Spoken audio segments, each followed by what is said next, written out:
So one of the most powerful experiences that I've ever had, myself encountered, took place back in the late 80s, early 90s. I don't remember the exact date, but I was a young Christian. I think I was probably about 19 years old, been saved for a couple of years. And my friends and I, Tom and Joel, we were out one night in Homer Glen. I believe at the time it was just Orland. And we're near the power lines on Bell Road, where there's actually trails underneath those power lines.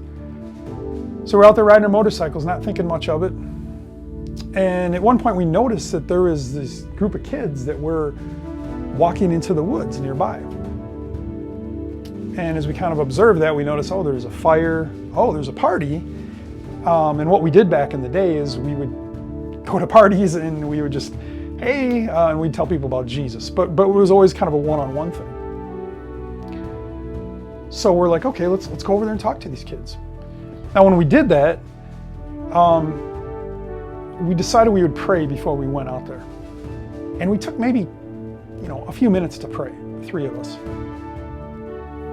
But when we got done praying, something that had never happened before, and we all felt the same thing. We felt like God was saying to speak to all these kids at once. And like, man, I felt that, Tom. Did you feel that? Yeah, I felt the same thing. Joel, yeah. Like, well, that's weird. I don't know what that looks like. Barely know much of the Bible at this point. So we get to the party, and we realize the ringleader of the party is Tommy's brother, Jerry. Now, Jerry knew us. He knew what we were all about. He was not a Christian. Jerry was a bad dude. You didn't mess with Jerry. So when Jerry realized what we were doing and we wanted to talk to these kids, he was like, hey, all you blankety blanks, he's like, get over here. These guys want to talk to you. Okay, and there was, I would say, at least 50 kids there that I recall that night. And they're like, what's going on? But they listened to Jerry. You listen to Jerry. So as they're coming around, there's a fire. There's cut up logs where the kids could sit around the fire. The boombox is playing. They turn it off.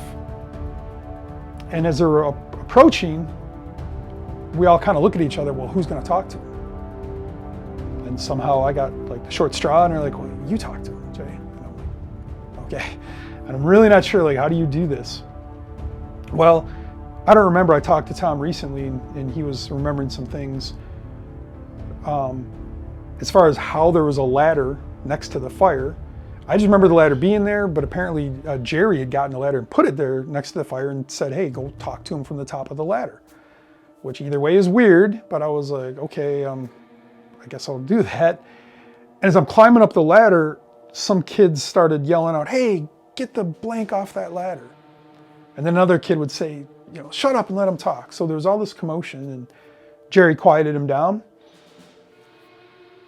I get up to the top of the ladder, and I really don't remember what all I said, but I remember starting off the conversation and just saying, hey, I'm not just here to tell you that you're going to hell.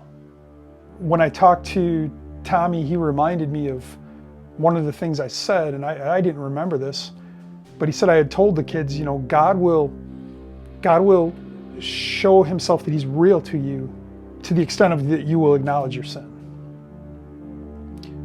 But all I can tell you is this. 5 minutes into this, what I shared, these kids began to cry out, and Tommy reminded me there was a lot of crying. Kids were laying on the ground, and they were confessing their sins out loud. They were leaning up against trees and just crying out. And Tom and I and Joel were just looking around like, what is going on? We've never heard of anything like this, let alone experienced it, and we weren't expecting it. It just happened so sovereignly. And I remember one kid walked up and he says, I want to speak to the prophet. And as I looked around, there was kids making altars at trees and then confessing out loud their sins. And one of the most memorable things from that night was a young girl. She was sitting with her two friends. They were kind of sitting Indian style on the ground and just crying her eyes out. And she said, I was supposed to have an abortion tomorrow, and God sent you here to tell me that it was wrong. I was like, wow. So we prayed for a bunch of kids. And at the end of all of that, we dumped out the beer. We got our motorcycles. We drove some of these kids home. I've never heard from them again. I've never talked to them again. I never knew any of them. So I don't know what happened. So I make this video today for two reasons. One, and most importantly, is I want to encourage people. It's the power of the gospel. I was a very young Christian. I knew very little Bible. I just shared what I knew. And it was that power of the gospel, Romans 1:16, that Paul talks about. For I'm not ashamed of the gospel, for it is the power of God unto salvation to everyone who believes. It's not about the messenger, it's about the message. And if we are faithful to declare that message, we leave the results to God. And the second reason is this. I really would love to know where those kids are at today, especially the young girl. If she did not go through with that abortion, there's, that child who's now a full-grown man or woman in their 30s.